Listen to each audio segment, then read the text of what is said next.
there are no heroes here at the end of the day. I don't really like anybody. It's hard to like the tech giants. It's hard to like the government's poor crafting of the bill, and it's hard to like some of these media giants who legacy folks who are extracting value for shareholders, because at the end of the day we're trying to save journalism, but they're trying to pay bonuses to their bosses and dividends to their shareholders. So I'm just like, okay, well, I don't like anybody here. It's everyone's bad.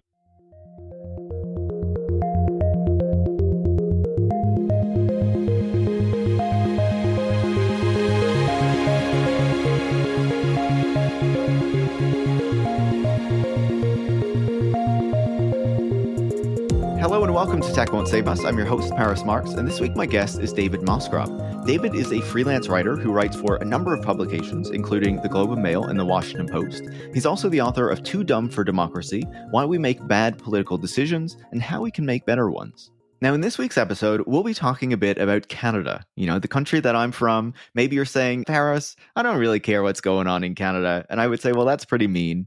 But luckily, I said that, you didn't say that, so we're still okay. But you might have heard that Google and Meta are threatening to take news content off of their platforms in Canada in response to a new bill called C-18, or the Online News Bill, that would require them to pay Canadian news publishers in order to have Canadian news on their platforms, right? And the idea is that people using the platforms, whether it's Google search or whether, it's just scrolling through Facebook or Instagram, see Canadian news, and the platforms benefit from having that news on their platforms. And the platforms benefit from having the news there. So, since journalism is struggling, the government is saying, okay, platforms, American companies, you should have to compensate the news publishers for the journalism that you're hosting and that kind of people are talking about on your platforms that's driving engagement and whatnot. This is obviously following on what Australia did a couple of years ago, but the platforms clearly do not want to abide by this type of rule, and in particular, the specific regulations that are in this bill that would ensure that there's more transparency than what happened in the Australian case. So I think that this is an important issue to discuss because it touches on a number of themes that we often talk about, on the show. On the one hand, it's kind of the power that these major platform companies can wield, especially when they're outside of the United States in, other countries where they operate, countries that might have less power to regulate them or to, try to force them to abide by the rules of that country because they are based in the United States and ultimately they can pull out of different markets if it doesn't suit them. But also ongoing discussions around the regulation of technology and, what governments should be able to do in regards to these major tech companies. And specifically, it seems like this model of expecting platforms to pay news publishers is something that is expanding, right? We saw it in Australia a couple of years ago. We've seen movements along the same lines in Europe. We have this process that's ongoing in Canada, and we're going to see how it plays out. And we also see California talking about moving in this direction as well. And surely if California does so, then more states and potentially other countries will follow through on that as well. So the tech companies in this moment are seeing that there are, a lot of potential governments that are about to make claims on their revenues and expect them to contribute more to news and journalism, and they really don't want to have to do that. So I think that this is a really interesting conversation. David and I certainly talk about things that are happening in Canada, but we try to make sure that we give the Canadian context so that if you're not in Canada, you will still be able to follow along with the various things that we're talking about and maybe some of the reasons that Canada wants to pursue policies like this because of its kind of unique political and cultural circumstances that might be a bit different from what you see in the United States, for example. So I was really happy to have David on the show. And if you like our conversation, make sure to leave a 5-star review on Apple Podcasts or Spotify. You can also share the show on social media or with any friends or colleagues who you think would learn from it. And if you want to support the work that goes into making the show every single week so we can keep having these critical conversations on a range of tech topics, including places outside the United States, you can join supporters like Jeff Begley in Canton de Hadley, Quebec, Sam from Chico, California, and Gunda from Cologne in Germany by going to patreon.com/techwon'tsave-us, where you can become a supporter as well. Thanks so much and enjoy this week's conversation. David, welcome to Tech Won't Save Us. Thanks for having me. Absolutely. It's great to have another Canadian on the show, discuss some Canadian issues. It's been a little while. Canada doesn't always have big tech things that I feel like the world needs to know about, but I think this one is something that people are watching. And so it's good to have you on the show to chat about it. Oh, it's great to be here. And you know what's great about this Canadian issue is for once, it's a Canadian issue that actually matters for the rest of the world. So it's not just a little parochial Canadian thing. It's actually a front on the global battlefield on the future of tech. So it's a twofer.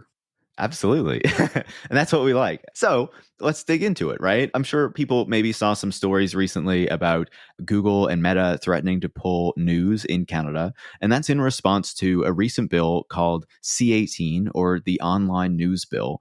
How would you describe this to the audience, and what is the motivation behind it?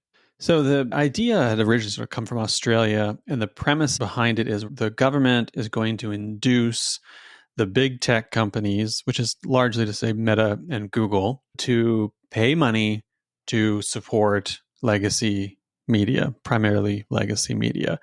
And they're going to do that by forcing them, that's what it is, compelling them to sign agreements with these media companies, either bilaterally or, if the companies prefer, multilaterally, to support journalism in the country. And the whole thing is sort of backed by this primary premise that the transformation of digital technology and digital media has eroded the traditional media advertising model, which was never perfect. It was never enough for some media outlets, but since the arrival of Google and Meta, it's effectively fallen out. Now they get the vast majority of the ad dollars. The media companies don't get to do that. They don't get to run classifieds anymore.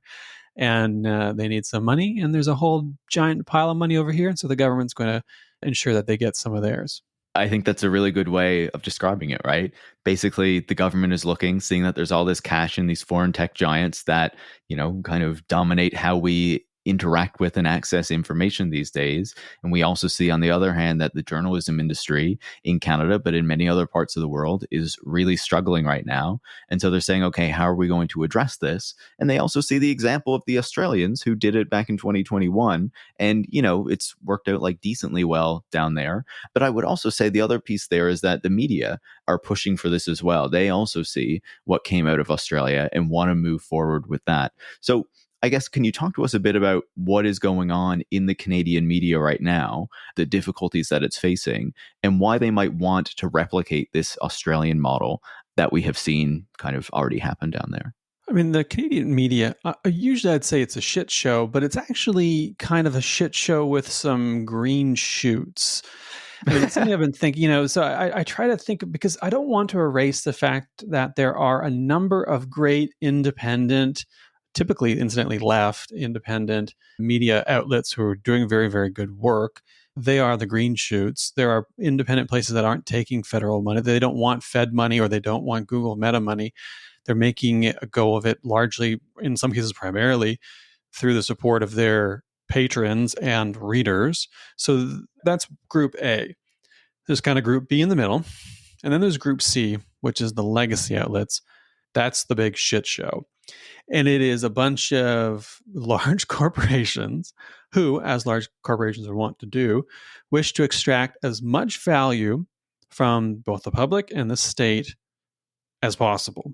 So this is one way of doing it. And those legacy outlets in some cases are, say, owned by a foreign hedge fund. They may be trying to merge with others, as is the case right now with Host Media and Nordstar, who owns the Toronto Star. So now they're trying to effectively reduce the ownership to a couple of companies.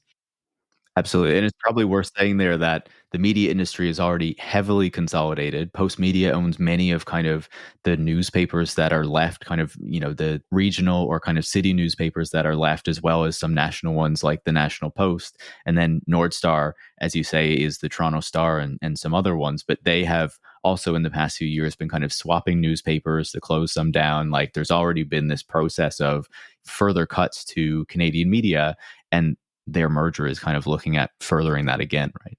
Yeah, and they talk about, well, there's going to, more efficiencies and blah, blah, blah. But we know what's going to happen. People get fired and they're going to shut down newspapers. That's what happens every single time this happens. So that's what they're doing.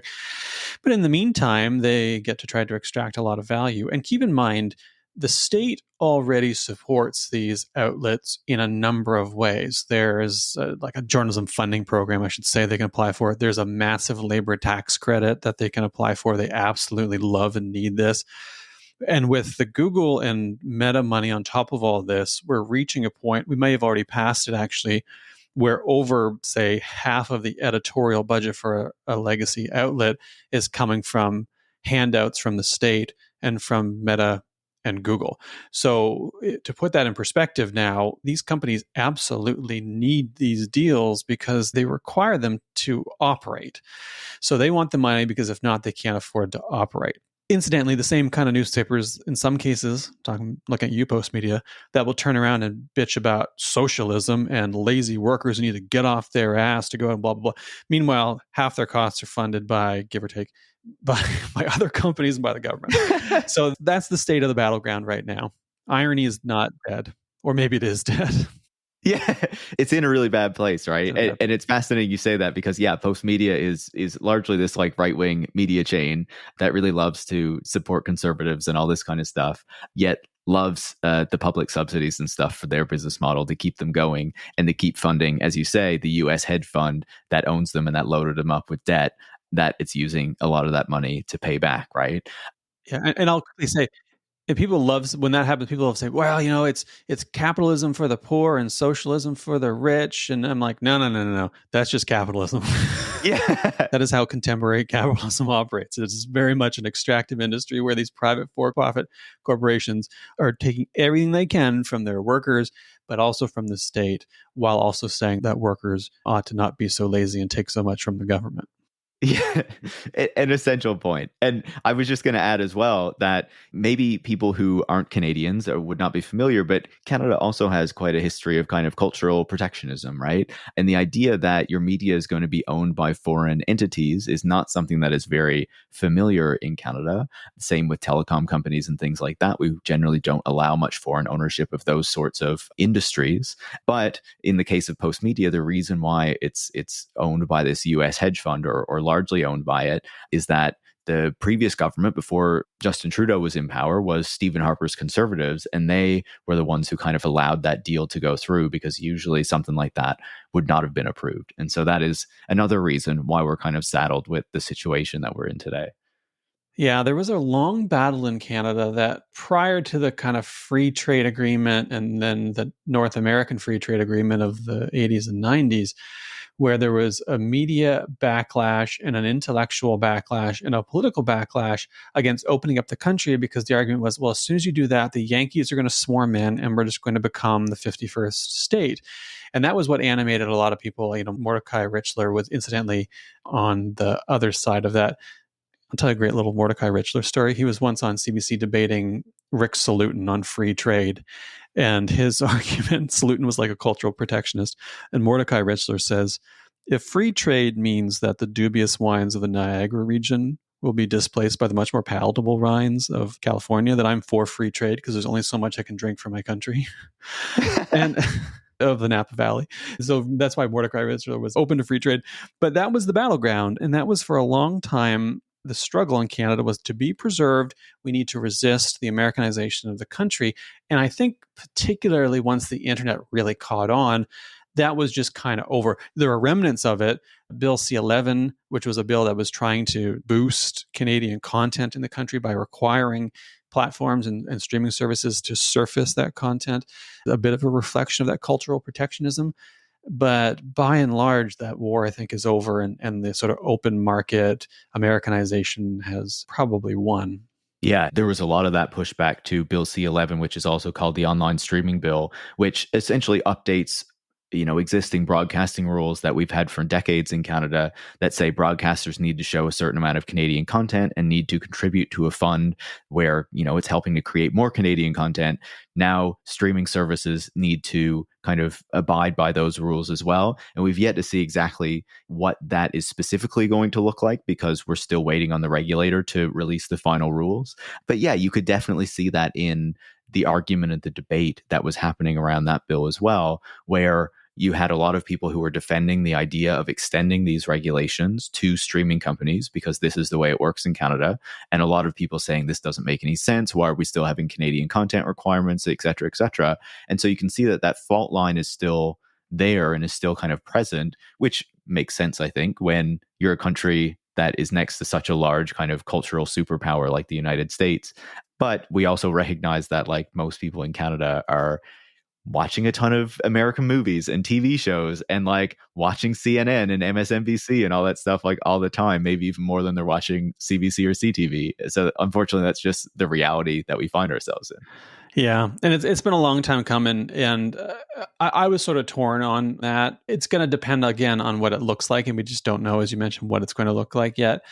And there was a real kerfuffle because a lot of the opponents said, are you going to apply this to individual content creators? Because some of these folks have massive audiences, and if they got millions of folks who are tuning into them, are you going to apply it to them?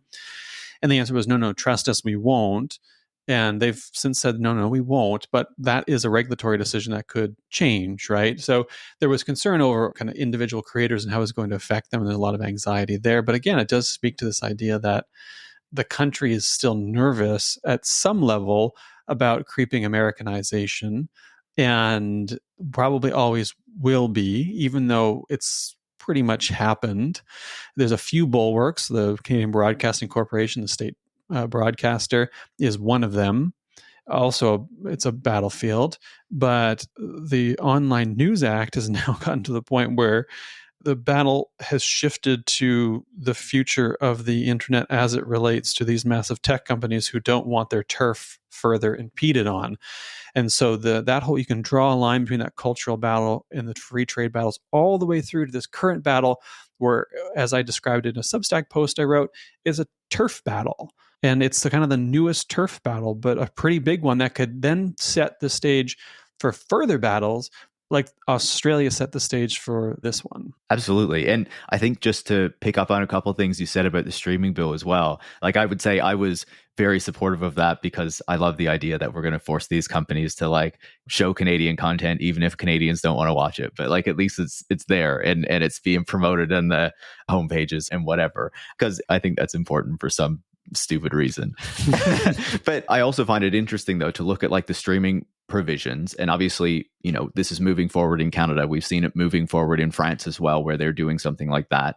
And in the way that we are kind of copying what the Australians are doing with the news bill, I saw a few months ago that the Australians are like, we're going to look at some Australian content requirements on streaming services. It's like, maybe they're like copying us a little bit too with that one. But the other thing I was going to say, because you mentioned the CBC, was that we do still have like the public broadcaster, which obviously the US has PBS and NPR and things, but it works a little bit differently. Like CBC, I think it's fair to say, is much more influential in Canada than those broadcasters would be in the United States. But the other piece of it is, and I was talking to some people in Germany about this as well recently, is that I feel like on the CBC, you get a lot more kind of US news that they are covering on it. You get them kind of even framing Canadian news much more through Americanized lenses and the lenses of Canadian issues. And when I was talking to folks in Germany, they were like, yeah, we see that in our news as well. Like our news is always talking about Trump and whatnot instead of like what's happening domestically. And so you see that kind of bleeding, I guess, even into the local news, the stuff that's supposed to be representing the non-US country that is not like the US media necessarily, but is still kind of picking that up. Yeah. And to give listeners a sense of scale, a couple of years ago, CBC, through appropriations from the government and through ads, because they run ads, and through subscriptions, surpassed for its budget all of the newspapers in the country combined.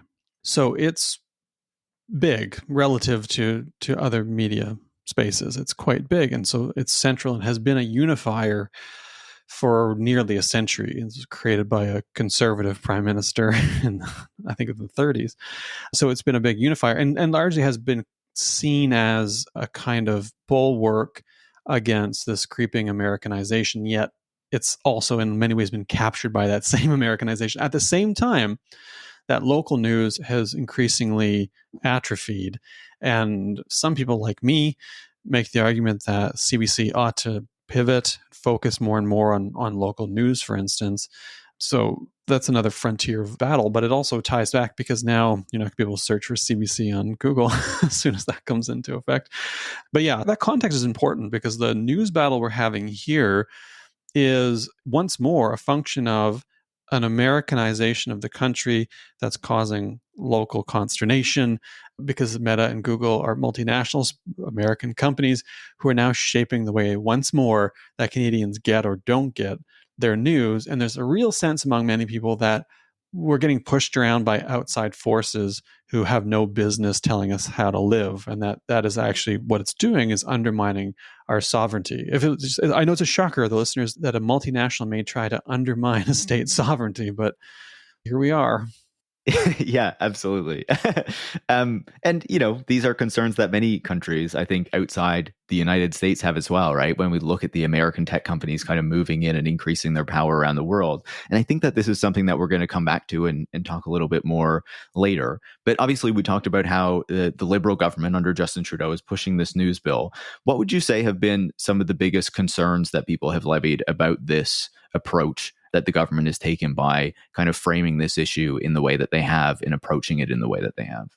So I think framing is the right way to put it, because I have a feeling that if you ask most people, they would be more or less fine with these tech giants paying a little bit more money to compensate the country, the media, for the value that they extract.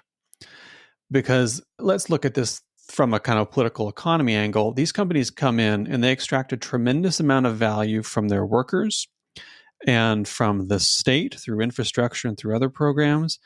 They pay very little taxes, if not none.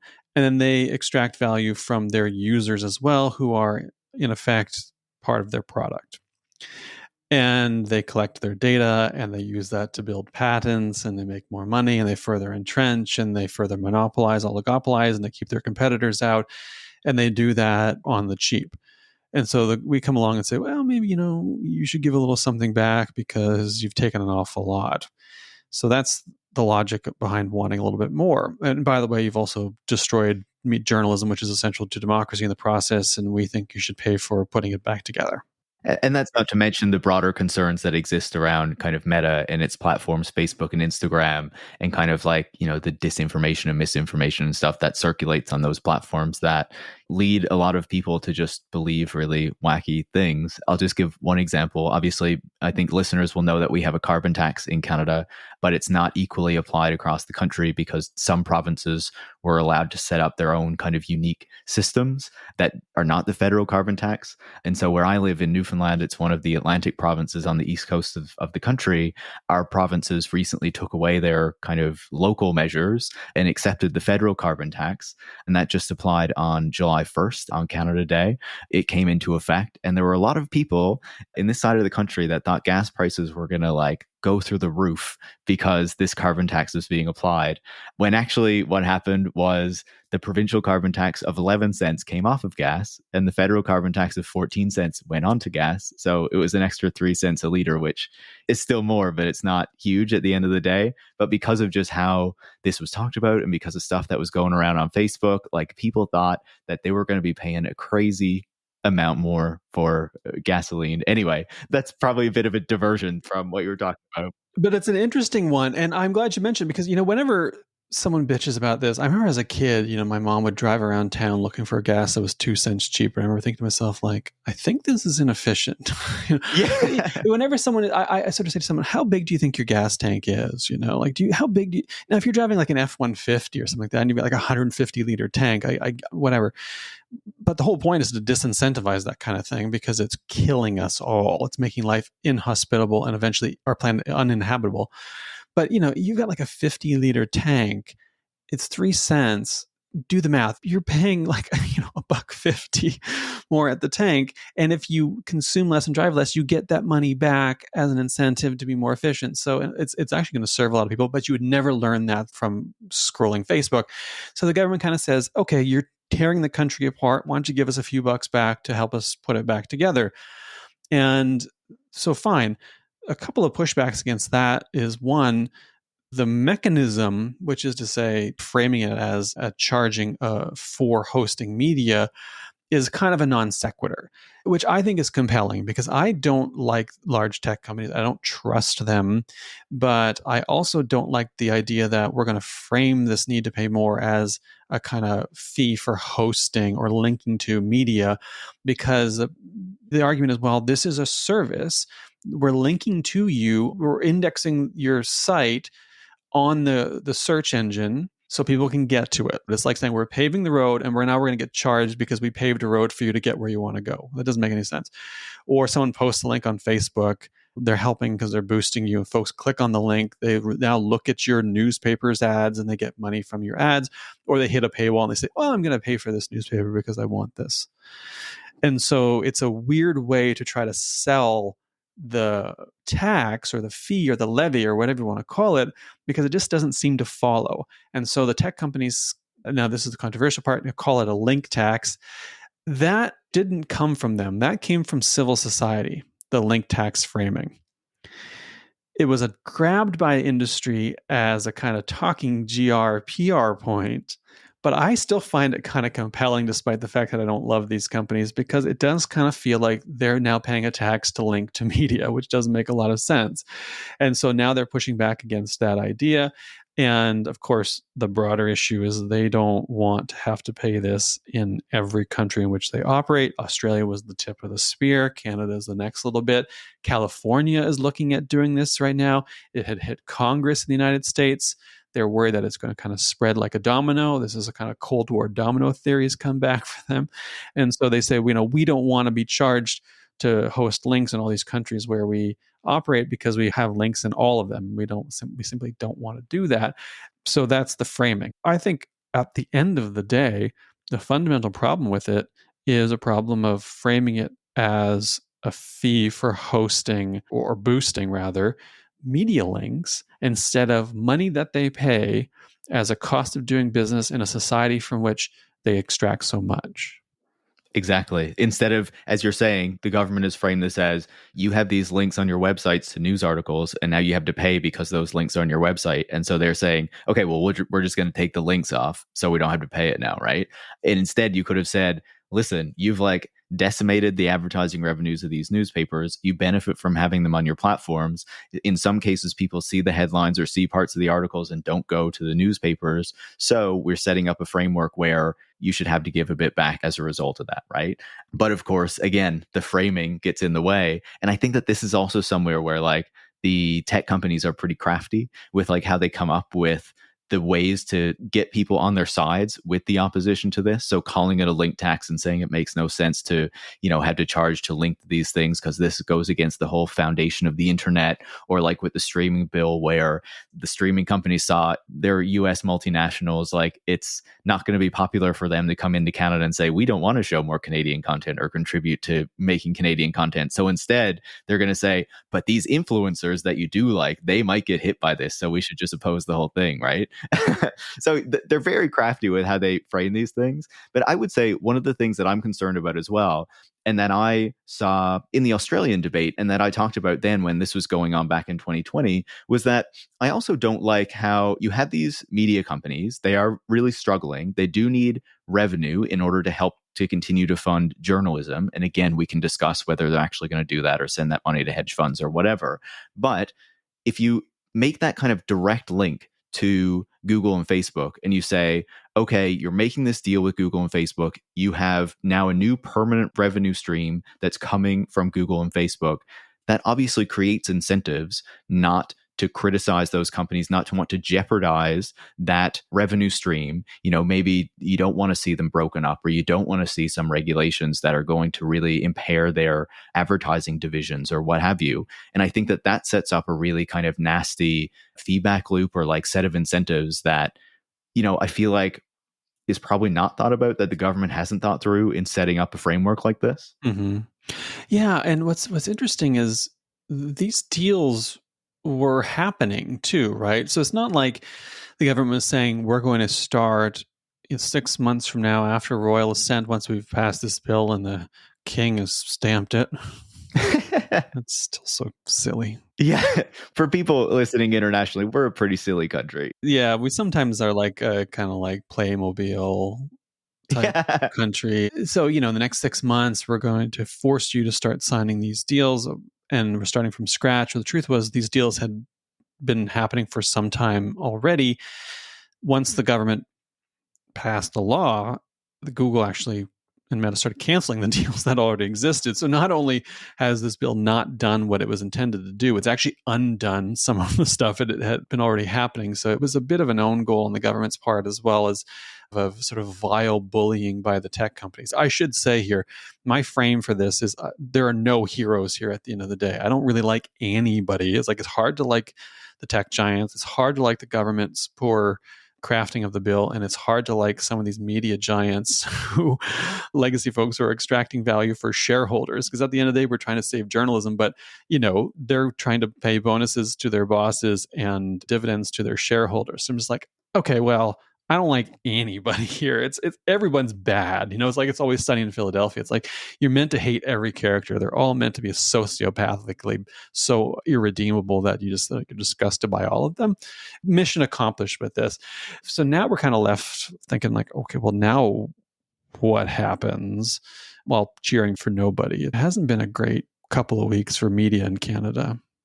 No, absolutely not. And I think what you say is so important, right? Like, I wouldn't want to lead listeners to think that, we're coming down on the side of the government or anything, because listen, the government in Canada is not that great. And this bill was not crafted in a way that makes a whole lot of sense. And they don't seem to have learned much from the Australian example. And the one thing I would say to add to what you were saying as to, now that this bill has passed, and part of the reason that Google and Meta are threatening to pull news from their websites now is that, as you say, they were already signing deals with media in Canada kind of ahead of this to show, look, we can actually do it. We're going to do it. We want to play nice, blah, blah, blah. But one of the things that came up when looking at the Australian example is that the process was not transparent. So in the Australian example, the government had set up a particular framework that the tech companies didn't like. So once again, Meta pulled news off of Facebook, and then the government kind of backed down and watered down the bill a bit so that they could sign the deals outside of the government framework. And as long as the deals were signed, the government wouldn't step in and do anything, right? And that meant, though, that the deals that they did sign were not transparent at all, and you had no details as to how they actually worked or how much money was changing hands or anything like that. And you just kind of had to try to sleuth into and figure out like what was actually going on. And so the government of Canada said, we don't want that process, because we do want to actually know what's going on here. We do want it to be public and to be open to people. But that is specifically, as my understanding is, that Google and Meta are not cool with, because they want to be able to sign their deals in secret and not have to go through kind of the public process where these things are more transparent and out in the open. And that is really what they don't want. I mean, and that's such an important point, because it's sort of like, I remember talking to someone about housing, which is another area in which this country is fundamentally busted. And, there's a push for open bidding for purchasing a house. People are like, oh, no, it's it's great. It's going to drive prices down, except for it doesn't. It drives prices way up, because everyone's like, I know exactly how much you bid. I'm going to outbid you. So that's what happens in an auction. And this is what you've effectively created, is an open auction. And that's effectively what's going to happen with this bill as well, is an open auction. They're going to say, okay, well, you signed for this much money with the Toronto Star. We want the same or more because we have a higher circulation, or, well, Toronto Star's meant to have the biggest circulation. You get comparable circulation. Now, Google and Meta can't play these companies off one another. At the same time, the bill also allows companies, if they wish, to deal with the tech companies multilaterally. So they could band together. And the multilateral element, both domestically and internationally, was something I think didn't get enough thought or consideration at any point in all of this. I don't understand why Canada wouldn't have, from day one, have been building a coalition of like-minded countries, Australia, New Zealand, perhaps the United Kingdom, and saying we're going to negotiate as a bloc, because you can pick us off one by one, but if we band together, you probably can't. 30 million people, that's a market where you can say, I'm pulling out and you're on your own. Once you start hitting 100 million, 150 million, now we're talking about a bigger market share, and we're talking about a bigger blow to your goodwill bottom line on the balance sheet if you start attacking us all. That doesn't seem to have been seriously considered, maybe because Canada doesn't have the capacity, which is a different critique, or they were too inept to consider it, which is it's probably a mix of the two. So that was point one on the multilateral. Point two is, the media companies could band together and do this too. They could say, well, we're all going to come to the table. Because one of the things I worry about with this bill, furthermore, is that the big companies can kind of go it alone and do okay. But the smaller companies probably not. They're going to get bullied, especially in a closed process. So you need a transparency at the very least, especially if you're not going to have multilateralism at the level of the media companies in this country, because otherwise the small players are going to get completely rolled. And so again, these companies, Meta and Google, are trying to protect their turf because they realize that this is going to spread both domestically, cost them more, and internationally and cost them more if they don't, which leads me to think that there's going to be a climb down from somebody and that it might end up being the government. Yeah, and that's certainly what we saw in Australia, right? But I think what you say about the multilateral piece of this and the small publishers is important, because in Australia, what we also saw was that the small publishers didn't do as well out of this process, or it took them a little while to get included in it. And once they had to band together and actually try to get an agreement with these companies, I believe they got agreements with both in the end, but I'm not 100% sure on that. I haven't double checked it. And then the other piece on the multilateral piece, I think that also shows, like, if you're thinking about countries working on this together and coming together, like, again, why couldn't Canada work with California or these other things too, right? Where they are clearly looking at going in this direction. And then it makes it much more difficult for the tech companies to pull out in this way. But I think it also shows the kind of degree of power that these companies have, where they can really kind of play states off one another or go above the state level, or say, like, yeah, you're Canada, you're 40 million people. Like, we don't care if we cut off your market access or if we kind of piss off people in your country, because we have all these other markets that are making us a ton of money. And I think the other piece of it is that they've really benefited as well. Like, I think the tech companies have benefited from a lot of the domestic conversation around this bill, where all the problems with it and the fact that Google and Facebook are threatening to take the news stories off of their platforms is being framed in a lot of the coverage and a lot of the commentary as the government's fault, and not kind of taking on the platforms, which I think is a real problem in my view. Yeah, it's real bootlicker stuff. I don't understand the impulse to be a bootlicker. And I guess it's, for some, it's a syllogism. Government bad, opponent of government good. Facebook and Meta and Google are opponents of the government, therefore they're good, which is real dumb stuff. Like, it's truly kind of kindergarten reasoning. And that's kind of where the Conservative Party of Canada is. They are, if it's a government thing, that it's bad. And that's about the range of their thought from the front office these days. And yet there's a bigger, deeper, broader issue here that anyone who thinks about it for a couple of minutes ought to realize is important for them and for the future, which is power. And the Canadian media and commentariat in this country, the punditocracy, is really, really bad at thinking about and talking about, analyzing power. It almost never shows up in conversation. The same way that class almost never shows up in conversations, because we just don't have that lens at the ready, even though it's just obviously applicable to pretty much everything. And it's definitely applicable here. These companies are oligopolies, even monopolies by the time we're talking about Google and their shitty search, which is like 90-some% of the market. That's a monopoly, who have not only the tendency to extract extraordinary amounts of value from the state and from workers, but also the capacity to dictate terms for legislation and regulation and to shape what we see, how we see it, how we think. That's an extraordinary amount of power that even totalitarian states in their day didn't really have, because the surveillance power wasn't quite the same. Right? There is a kind of totalitarian surveillance capacity built into these companies. And I'm not saying they're the same thing as the Soviet Union. I'm saying there's a big power of surveillance, and that needs to be reckoned with, because we've farmed out a lot of our lives to these people. And we ought to check that power, because whenever power overpools in one place, it tends to lead to domination. I would think that individual citizens individual consumers, and especially conservatives, would be deeply worried about that concentration of power and monopolization of market, because they're meant to be opposed to that if you read them on their own philosophy and you don't assume they're massive hypocrites, which they obviously are. And of course, the left should oppose it, because the left ought to be all about non-dominance, especially by big market players. And yet people are kind of like, well, I don't know. The government versus, I got to pick one side. I'm a big fan of turning around and saying, I don't like any of these people. Exactly. And then pivoting back to, okay, well, then how do we solve this problem so that consumers don't get dominated and the media infrastructure in this country doesn't fall apart so we can actually have a democracy, right? And I think it boils down to that question of how do we preserve democracy and sovereignty at the end of the day in a world in which there are these big tech players. And then we get into a conversation about results. We're still in this finger pointing stage. And then eventually we'll tumble into the results stage. But by then the government may well have climbed down because they don't like the bad press. And incidentally, they're facing the prospect of an election in the next 18 months or so and a cabinet shuffle that may happen any day now, actually.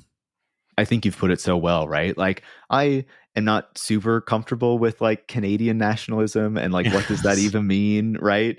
But I think that when we're looking at a situation like this, as much as I disagree with the process that the government has pursued, and as much as I don't really like the government that we have in power, I think that they are like, at least kind of going in the right direction, where they're trying to take on these US multinational companies that have really kind of dominated what Canadians do online. Like, I think you were talking about free trade earlier, right?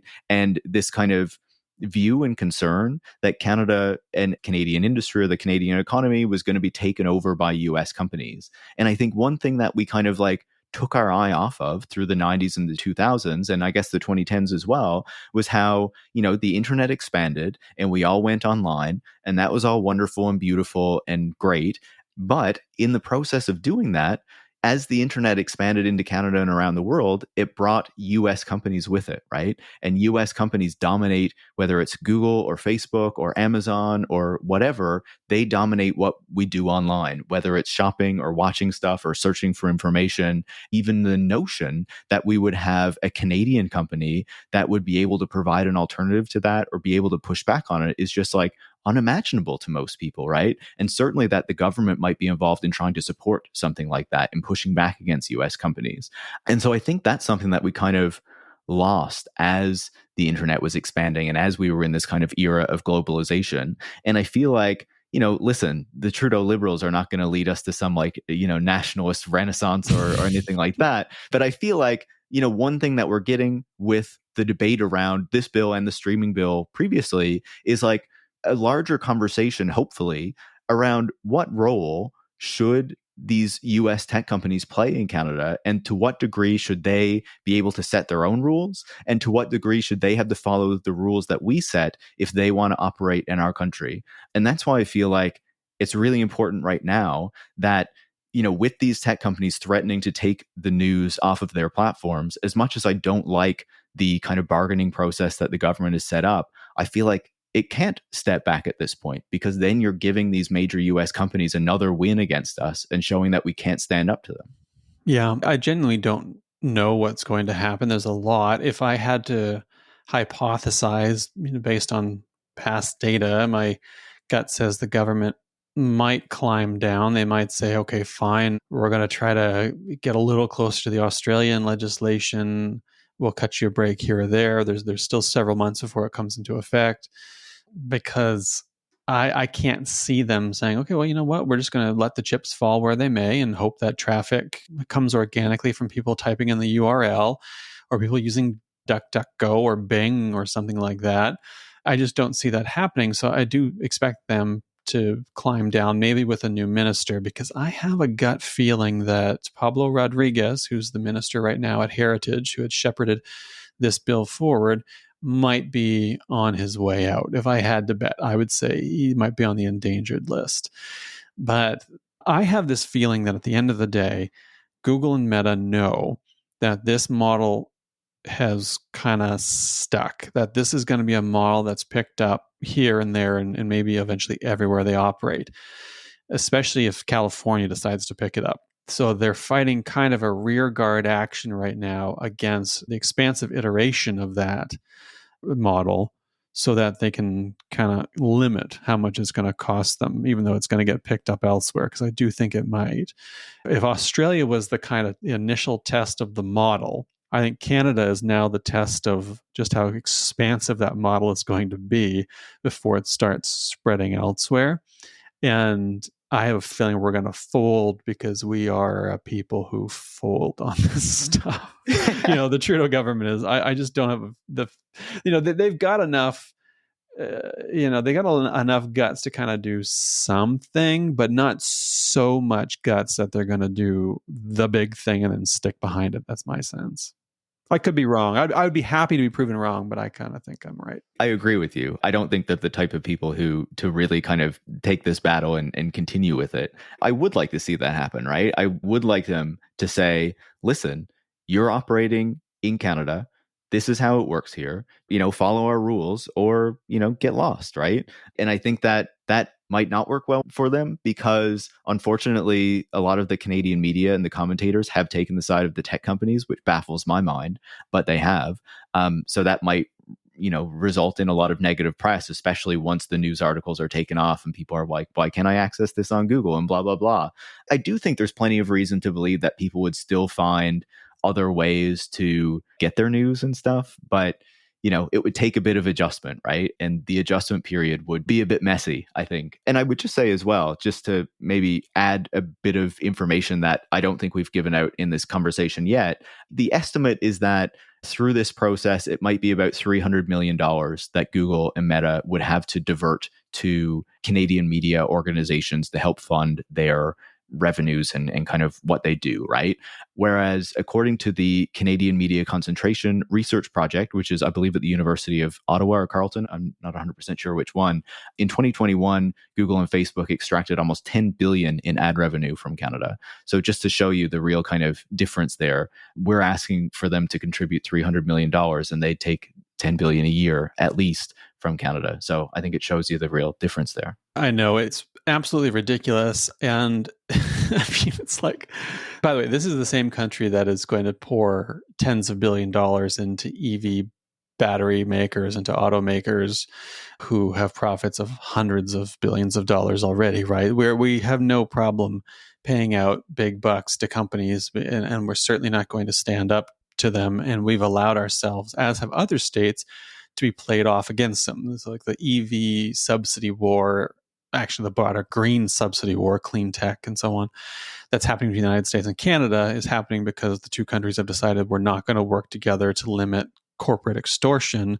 We're going to go our own separate ways and allow these companies to play us off one another. And that's kind of what Google and Meta are counting on, that, well, we're going to just let ourselves get played.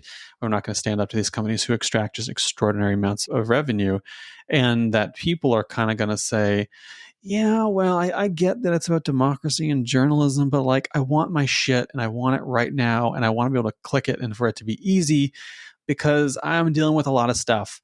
I don't want to turn around and say, I blame every single individual because people are just trying to get through the day. I don't begrudge somebody saying something like that because, like, I can't get a doctor's appointment. I can't afford my rent or my mortgage. My job isn't keeping up with inflation. My groceries are through the roof and I can't feed myself. I can't put my kids through school. I'm worried about losing my job. I don't have a defined benefit pension because we don't do those anymore, really. Like, I'm inhaling smoke all day, every day because the forests are burning. I just want an easy fucking thing. I totally get that. So we're in a situation where we have, to borrow a line from Cory Doctorow, have enshittified so many aspects of our lives that we want some things just to be easy. And I totally get that. And I think Google and Meta know that too. And I don't think people are going to draw a kind of line in the sand and say, no, you can't cross. We're going to stand up for this country and we're not going to let you push us around. I think they're just going to say to the government, please, for the love of God, fix this. Yeah. Because I can't handle any more shit. And I think the government will fall. And it's just kind of like the perfect example of late stage capitalism. Absolutely. I have to say, I like Cory Doctorow, but I hate how he's popularized that term. I wish he'd chosen like anything else in shadification. But it just captures the process I so know, I well. know. It's just like It really does. and Twitter is a great example, right? Because we Twitter is one of these places where we're all kind of witnessing what happens when you let these companies do whatever they want. And I talked to Doctorow recently for an interview in Jacobin because he has a new book out that I quite liked called Red Team Blues, which is also just a great name for a book. And he was sort of running through Google and he was saying, and this is relevant to the context for this conversation, was like, Google really sucks. Like they don't build anything on their own. They buy up companies and they take their ideas or they put them out of business and they bury their ideas. Everything else they kind of take. They did it with their browser. They did it with Google Sheets and Google Docs. They canceled the RRS reader, right? And the one thing that they were supposed to have done, like search, like really, really good at search, has now become unusably bad because of SEO and ads and like the thing. You type something in now, you get ads followed by links to Reddit, which has also been in shitified because corporations are screwing around with the API. So it's just like people kind of turn around and say, like, what am I supposed to do? Everything is terrible. Everything's getting worse. And now I can't get my news from tapping this thing into Google because the government tried to get some more money to make it better, right? You see like the absurd spiral. I kind of just wish Camus were still alive to write about it because I would just love to see a novel like The Stranger, but about the existential pointlessness and dread of this technological moment, Wouldn't that be a great book? I think that'd be a great book. I'd like to read it. Yeah. Who could write that? I don't know. I gotta think about it. Someone could write that. I don't know who. I think you've put it really well though, right? And I think unfortunately with the expansion of all these technologies, like a lot of it has been driven by convenience, right? And making things more convenient for us. And we've put aside and kind of ignored so many bad things because it's more convenient. So let's just accept that, right? I wonder what you think of kind of where all this is going to go next. Like obviously we've talked about, we think that the government is probably going to fold, maybe not. But, what do you likely see as coming after this?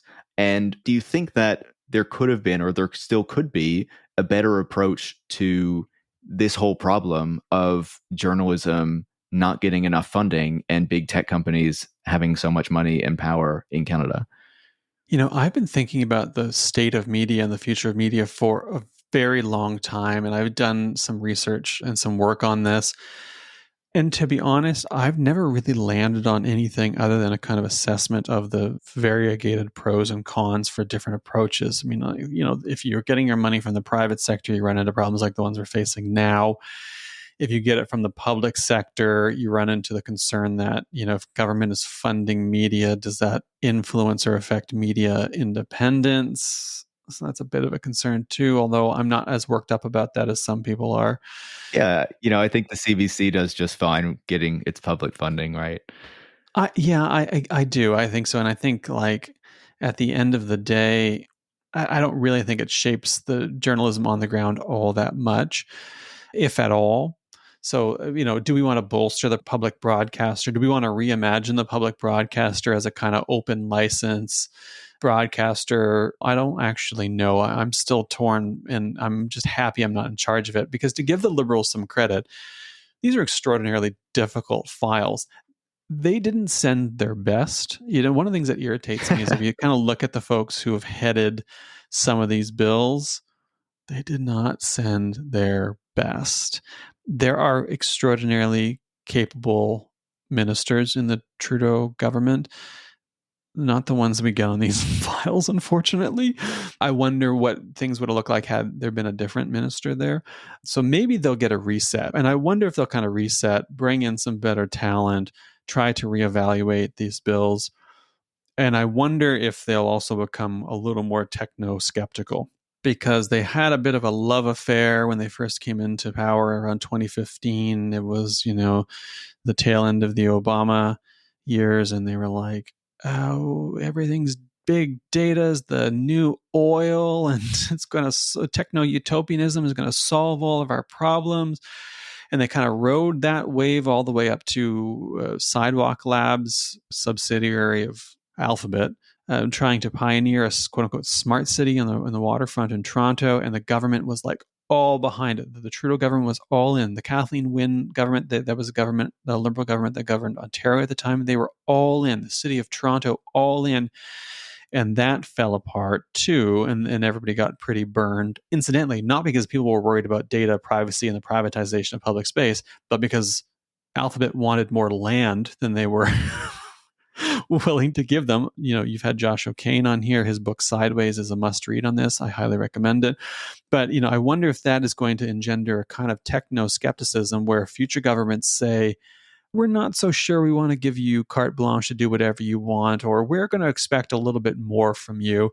And I wonder if this fits into a broader conversation about making sure these companies pay, at the very least, some modest amount of tax to operate in jurisdictions. There is a broader movement right now for a global minimum corporate tax.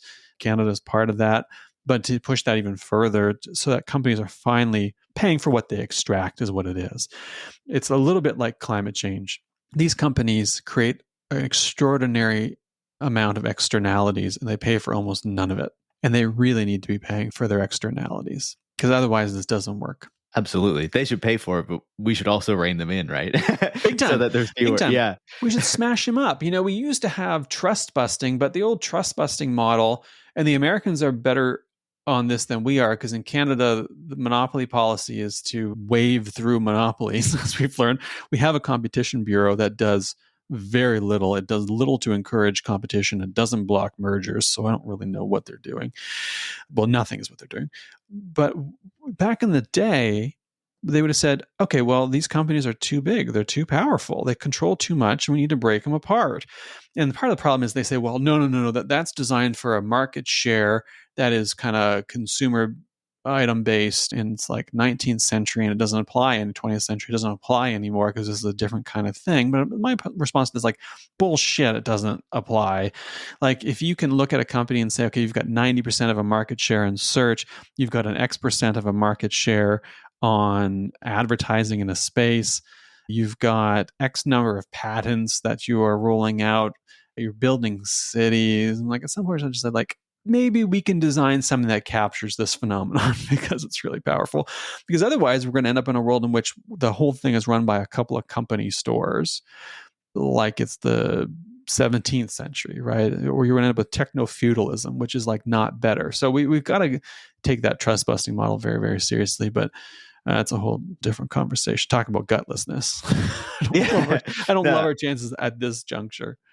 Totally. No, I agree. That is a whole other conversation as to like what competition policy should look like in Canada and how that might differ from the United States model, where we have a slightly different economy and like all that kind of stuff. And also just like, how do we deal with the fact that we have these major US companies that are also global companies that dominate the market for so much of what we do now into the future and in the present, because everything is moving to tech and everything is moving online and has been for a couple decades and blah, blah, blah, right?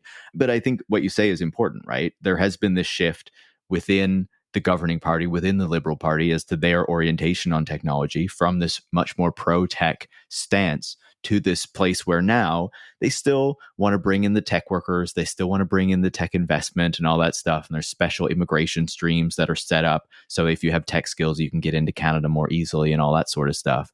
But they're also pushing back on some of these larger tech companies, even if it isn't like to the same degree that we would want or hope to see. They're not coming with the kind of hammer that the European Union is using against some of these major American tech companies, but at least they're starting to do some things, and at least they're speaking out a bit more about these things.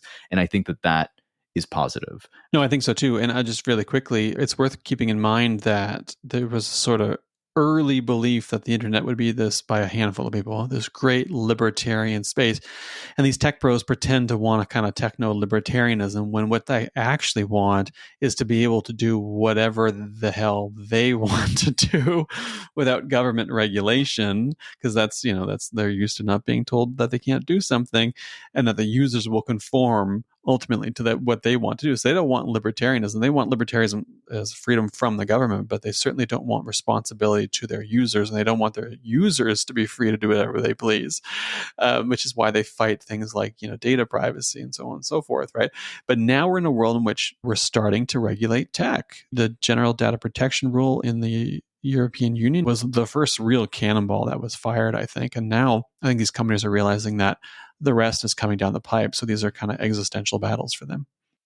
Absolutely. And, they don't want anyone to regulate them, but they certainly don't want the rinky-dink Canadian government to be the one regulating them. But, I think that if we were thinking big, like there's plenty of approaches that we could take. Not that I think the government would do it, right? But even we could think about nationalizing public telecom infrastructure and thinking about reforming the CBC and giving it a lot more money so that, as you were saying earlier, it can do a lot more kind of local journalism and local reporting that we're in desperate need of and that the private companies can't provide.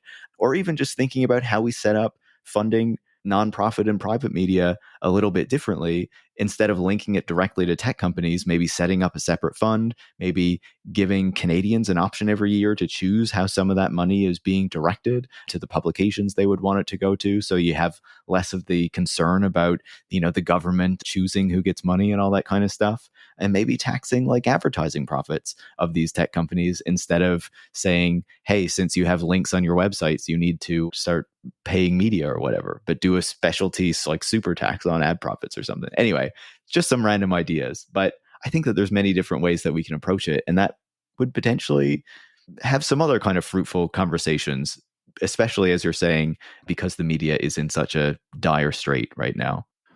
Yeah, I really like the ad tax idea. I mean, it could be that a couple of years from now we look back and this is sort of smoothed out and like it kind of did in Australia, and ultimately it does work out more or less. The battle, I think, is going to be over how expansive the model is. I really do think at the end of the day it's about the details of the model, not the model itself, because I actually think it's possible this has kind of caught on and is going to keep rolling. The real battle will come. You think Canada's a big deal. I actually think California is going to end up being just a vicious fight. In part, it's their backyard, like the backyard of these companies. And as goes California, right? If they set the precedent within the United States and that becomes a norm and it emboldens Congress, I think there could really be something there. And maybe I'm being a little bit utopian or a little bit Panglossian, but I can almost imagine a bipartisan consensus in the United States to do something like that, because I can imagine getting Republicans riled up about the tech giants too, in a way that maybe Canadian conservatives should be but aren't. So we could see this become a model and it work out, but that's not granted.